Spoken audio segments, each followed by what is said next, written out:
दिल्ली के लाल किले से 79वें स्वतंत्रता दिवस पर प्रधानमंत्री नरेंद्र मोदी ने 103 मिनट के ऐतिहासिक संबोधन में देश के विकास, सुरक्षा और भविष्य की दिशा को लेकर कई बड़े ऐलान किए। किसानों, महिलाओं और युवाओं के लिए योजनाओं की घोषणा करते हुए उन्होंने आतंकवाद, नक्सलवाद और जनसंख्या बदलाव की साजिशों पर कड़ा संदेश दिया। पीएम मोदी ने प्रधानमंत्री विकसित भारत योजना और मिशन सुदर्शन चक्र की शुरुआत की। मिशन सुदर्शन चक्र के तहत 2025 तक सामरिक व सिविलियन क्षेत्रों, अस्पतालों, रेलवे और आस्था केंद्रों को तकनीक आधारित सुरक्षा कवच दिया जाएगा। उन्होंने कहा, अगर दुश्मनों ने हरकत की तो सेना मुंहतोड़ जवाब देगी। उन्होंने पहली बार लाल किले से आरएसएस की तारीफ करते हुए इसे राष्ट्र निर्माण में समर्पित संगठन बताया। नक्सलवाद के घटते प्रभाव का उल्लेख करते हुए कहा कि यह अब केवल 20 जिलों तक सिमट गया है। युवाओं के लिए सबसे बड़ी सौगात 1 लाख करोड़ रुपए की प्रधानमंत्री विकसित भारत रोजगार योजना रही, जिसके तहत निजी क्षेत्र में पहली नौकरी पाने वाले युवाओं को 15,000 रुपए की सहायता मिलेगी। इस Diwali next generation GST reform का तोहफा मिलेगा, जिससे रोजमर्रा की चीजें सस्ती होंगी और टैक्स में बड़ी राहत मिलेगी। पीएम मोदी ने चेतावनी दी कि देश की डेमोग्राफी बदलने की साजिश बर्दाश्त नहीं की जाएगी और इसके लिए हाई पावर डेमोग्राफी मिशन शुरू होगा। साथ ही वोकल फॉर लोकल को जीवन मंत्र बनाने की अपील की। उन्होंने मोटापे को बड़ी चिंता बताते हुए खाने के तेल का इस्तेमाल 10% कम करने की सलाह दी। स्टार्टअप्स, ईवी बैटरी निर्माण और उर्वरक उत्पादन में आत्मनिर्भर बनने पर जोर दिया।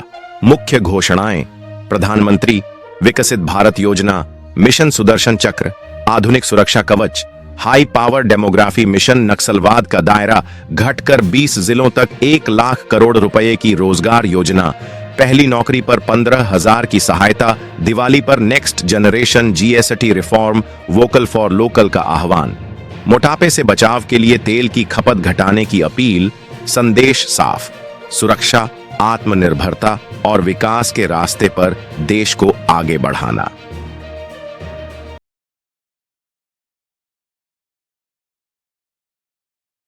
कितना एक तरफा है। भारत से निकलती नदियों का पानी दुश्मनों के खेत को सींच रहा है और मेरे देश के किसान, मेरे देश की धरती पानी के बिना प्यासी है।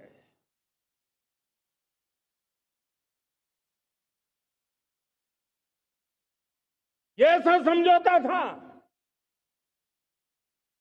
जिसने पिछले 7 दशक से मेरे देश के किसानों का अकल्पनीय नुकसान किया है।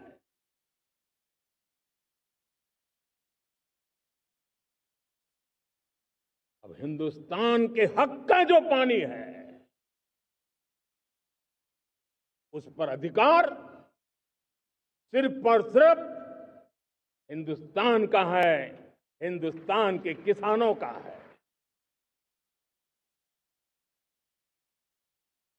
भारत कतई सिंधु समझौते को, उस स्वरूप को दशकों तक सहा है, उस स्वरूप को आगे नहीं सहा जाएगा। किसान हित में, राष्ट्र हित में ये समझौता हमें मंजूर नहीं है। मेरे प्यारे देशवासियों, आजादी के लिए असंख्य लोगों ने बलिदान दी, अपनी जवानी खपा दी, जेलों में जिंदगी गुजारी है, फांसी के तख्त पर लटके हैं। कुछ लेने पाने बनने के लिए नहीं, मां भारती के स्वाभिमान के लिए, कोटि कोटि जनों की आजादी के लिए, गुलामी की जंजीरों को तोड़ने के लिए। और मन में एक ही भाव था, स्वाभिमान। साथियों, गुलामी ने हमें निर्धन बना दिया। गुलामी ने हमें निर्भर भी बना दिया। औरों पर हमारी निर्भरता बढ़ती गई। हम सब जानते हैं, आजादी के बाद कोटि कोटि जनों के पेट भरना बड़ी चुनौती थी। लेकिन यही मेरे देश के किसान हैं जिन्होंने खून पसीना एक करके देश के अन्न के भंडार भर दिए।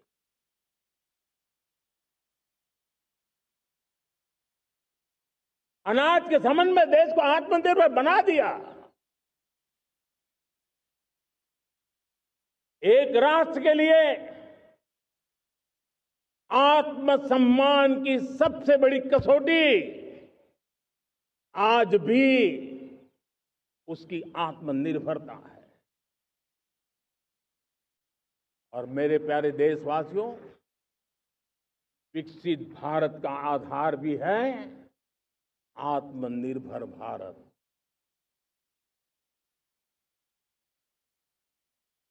जो दूसरों पर ज्यादा निर्भर रहता है, उसकी आजादी पर उतना ही बड़ा प्रश्न चिन्ह लग जाता है। और दुर्भाग्य तो तब बन जाता है जब निर्भरता की आदत लग जाए, पता ही ना चले हम कब आत्मनिर्भरता छोड़ रहे हैं और कब किसी के निर्भर हो जाते हैं। ये आदत खतरे से खाली नहीं है और इसलिए प्रति पल जागरूक रहना पड़ता है आत्मनिर्भर होने के लिए। और मेरे प्यारे देशवासियों, आत्मनिर्भरता का नाता सिर्फ आयात और निर्यात, रुपये, पैसे, पाउंड, डॉलर यहां तक सीमित नहीं है। इतना सीमित अर्थ उसका नहीं है।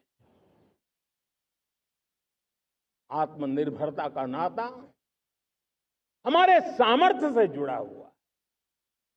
और जब आत्मनिर्भरता खत्म होने लगती है तो सामर्थ्य भी निरंतर क्षीण होता जाता है। और इसलिए हमारे सामर्थ्य को बचाए रखने, बनाए रखने और बढ़ाए रखने के लिए आत्मनिर्भर होना बहुत अनिवार्य है। साथियों, हमने ऑपरेशन सिंदूर में देखा है मेड इन इंडिया की कमाल क्या थी। दुश्मन को पता तक न चला कि कौन से शस्त्रास्त्र है, ये कौन सा सामर्थ्य है जो पलक भर में उनको नष्ट कर रहा है। सोचिए, अगर हम आत्मनिर्भर होते न होते तो क्या ऑपरेशन सिंदूर इतनी त्वरित गति से हम कर पाते? पता नहीं कौन सप्लाई देगा, नहीं देगा, साजो सामान मिलेगा, नहीं मिलेगा, इसी की चिंता बनी रहती। लेकिन हमें मेड इन इंडिया की शक्ति हमारे हाथ में थी, सेना के हाथ में थी। इसलिए बिना चिंता, बिना रुकावट, बिना हिचकिचाहट हमारी सेना अपना पराक्रम करती रही। और ये पिछले 10 साल से लगातार डिफेंस के क्षेत्र में आत्मनिर्भरता पर हम एक मिशन लेकर के चले हैं, उसके नतीजे आज नजर आ रहे हैं। साथियों, मैं एक और विषय पर आपका ध्यान आकर्षित करना चाहता हूं। ये बात से कोई इनकार नहीं कर सकता कि 21वीं सदी टेक्नोलॉजी ड्रिवन सेंचुरी है। और जब टेक्नोलॉजी ड्रिवन है और इतिहास की तरफ नजर करें तो पता है, इतिहास गवाह है, जिन जिन देशों ने टेक्नोलॉजी में महारत हासिल की, वो देश विकास की ऊंचाइयों को पार कर गए, शिखर पर पहुंच गए। आर्थिक शक्ति नए पैमाने पर पहुंचती गई। हम जब टेक्नोलॉजी के अलग अलग आयामों की बात करते हैं तो मैं आपका ध्यान आकर्षित करता हूं सेमीकंडक्टर्स पे। उदाहरण के तौर पे बताता हूं, मैं यहां लाल किले से किसी सरकार की आलोचना करने के लिए खड़ा नहीं हुआ और नहीं मैं करना चाहता, लेकिन देश की युवा पीढ़ी को जानकारी होना भी उतना जरूरी है। हमारे देश में 50-60 साल पहले सेमीकंडक्टर को लेकर के फाइलें शुरू हुई। 50-60 साल पहले फैक्ट्री का विचार चालू हुआ। आप मेरे नौजवानों जानकर के हैरान हो जाएंगे, आज सेमीकंडक्टर जो पूरी दुनिया की एक ताकत बन गया है, 50-60 साल पहले वो विचार, वो फाइलें अटक गई, लटक गई, अटक गई। सेमीकंडक्टर के विचार की ही भ्रूण हत्या हो गई। 50-60 साल गवा दिए। हमारे बाद कई देश सेमीकंडक्टर में आज महारत हासिल करके दुनिया में अपनी ताकत को प्रस्थापित कर रहे हैं। साथियों, आज हमने उस बोझ से मुक्त होकर के मिशन मोड में सेमीकंडक्टर के काम को आगे बढ़ा है। 6 अलग अलग सेमीकंडक्टर के यूनिट्स जमीन पर उतर रहे हैं। 4 नए यूनिट्स को हमने ऑलरेडी हरी झंडी दिखा दी है, ग्रीन सिग्नल दे दिया है। और देशवासियों और मेरे खास करके नौजवानों और विश्व भर में भारत की टेक्नोलॉजी की ताकत को समझने वाले लोगों को भी कहना चाहूंगा, इसी वर्ष के अंत तक मेड इन इंडिया, भारत की बनी हुई, भारत में बनी हुई, भारत के लोगों द्वारा बनी हुई मेड इन इंडिया चिप्स बाजार में आ जाएगी।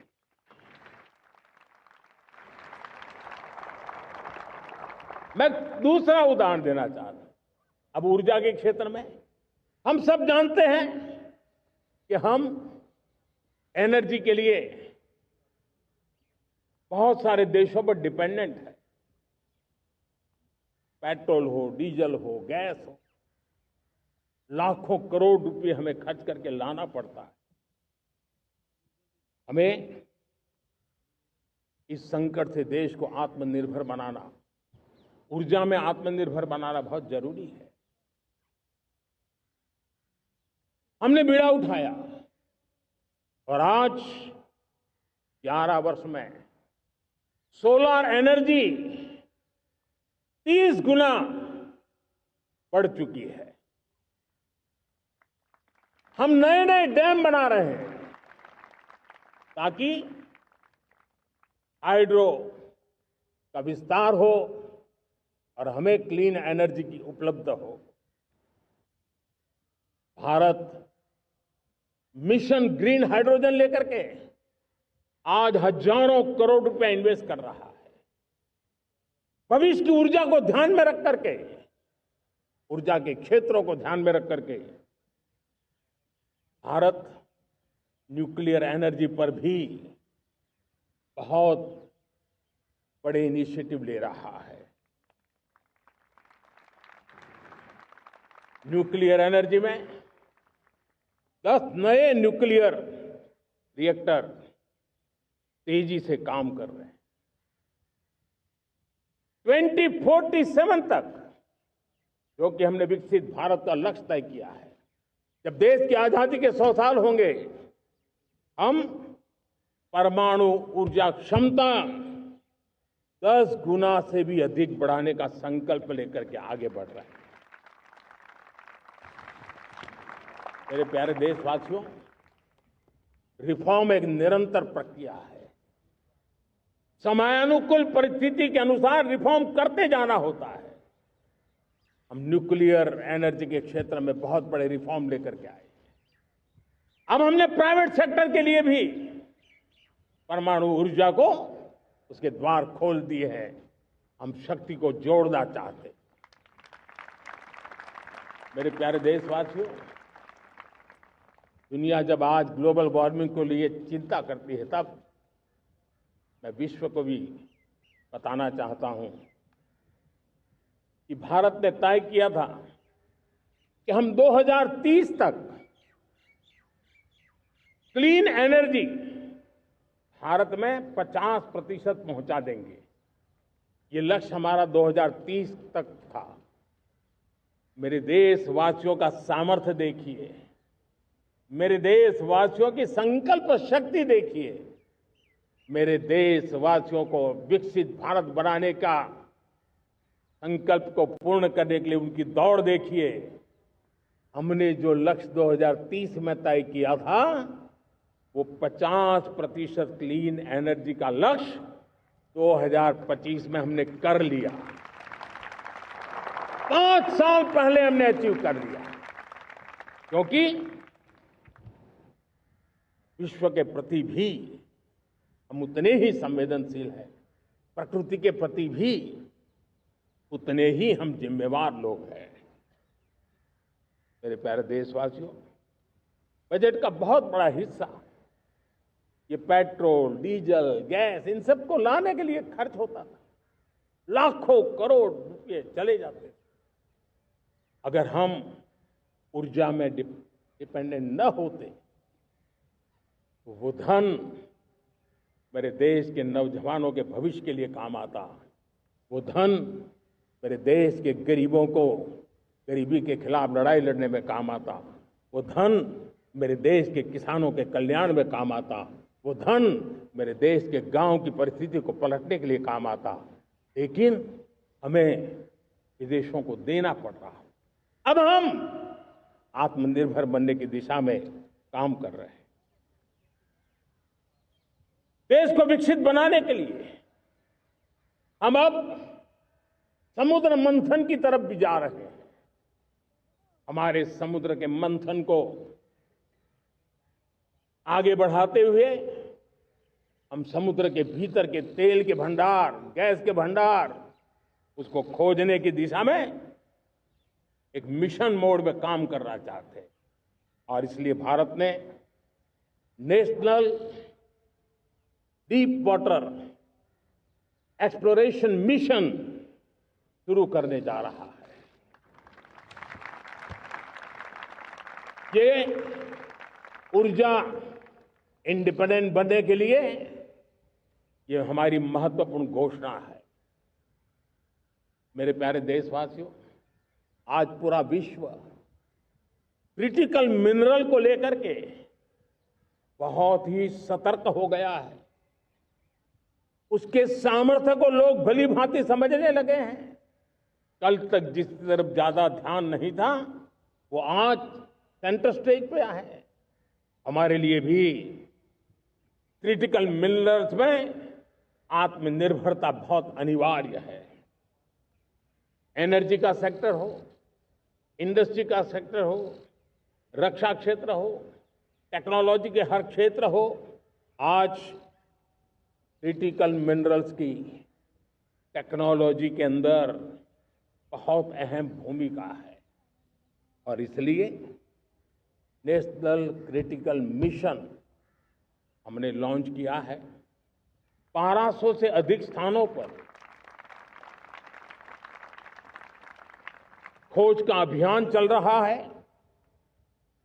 और हम क्रिटिकल मिनरल में भी आत्मनिर्भर बनने की दिशा में आगे बढ़ रहे हैं। मेरे प्यारे देशवासियों, स्पेस सेक्टर का कमाल तो हर देशवासी देख रहा, गर्व से भर जा रहा। और हमारे group captain Shubhanshu Shukla space station से लौट चुके हैं और आने वाले कुछ दिनों में वो भारत भी आ रहे हैं। हम स्पेस में भी अपने दम पर आत्मनिर्भर भारत गगनयान की तैयारी कर रहे हैं। हम अपने बलबूते पर हमारा अपना स्पेस स्टेशन बनाने की दिशा में हम काम कर रहे हैं। और पिछले दिनों स्पेस में जो रिफॉर्म किए गए, मुझे बहुत गर्व हो रहा है। मेरे देश के 300 से ज्यादा स्टार्टअप्स आप सिर्फ और सिर्फ स्पेस सेक्टर में काम कर रहे हैं और उन 300 स्टार्टअप में हजारों नौजवान पूरे सामर्थ्य के साथ जुटे हैं। ये है मेरे देश के नौजवानों की ताकत और ये है हमारे देश के नौजवानों के प्रति विश्वास। मेरे प्यारे देशवासियों,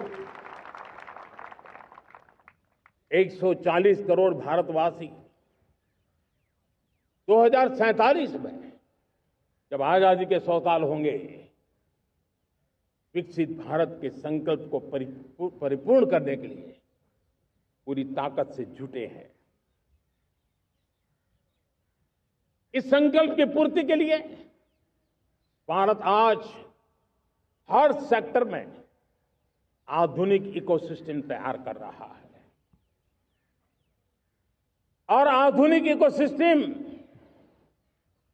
हर क्षेत्र में हमारे देश को आत्मनिर्भर बनाएगा।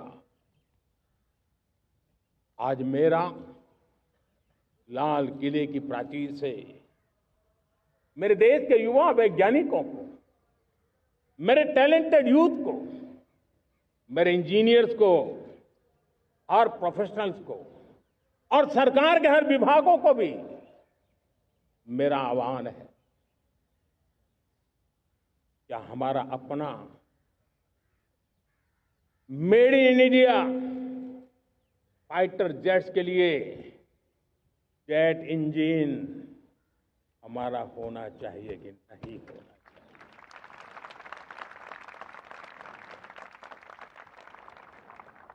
हम फार्मा ऑफ द वर्ल्ड माने जाते हैं। वैक्सीन में हम नए नए विक्रम स्थापित करते हैं, लेकिन क्या समय की मांग नहीं है? हम रिसर्च और डेवलपमेंट में और ताकत लगाएं, हमारे अपने पेटेंट हो, हमारी अपनी बनाई हुई मानव जात के कल्याण की सस्ते से सस्ती और सबसे कारगर नई नई दवाइयों की शोध हो, हर संकट में साइड इफेक्ट के बिना मानव जात के कल्याण में काम आए। बायो 3 पॉलिसी भारत सरकार ने बनाई है। मैं देश के नौजवानों को कहता हूं, आइए बायो 3 पॉलिसी का अध्ययन करके अब कदम उठाइए। देश का भाग्य बदलना है,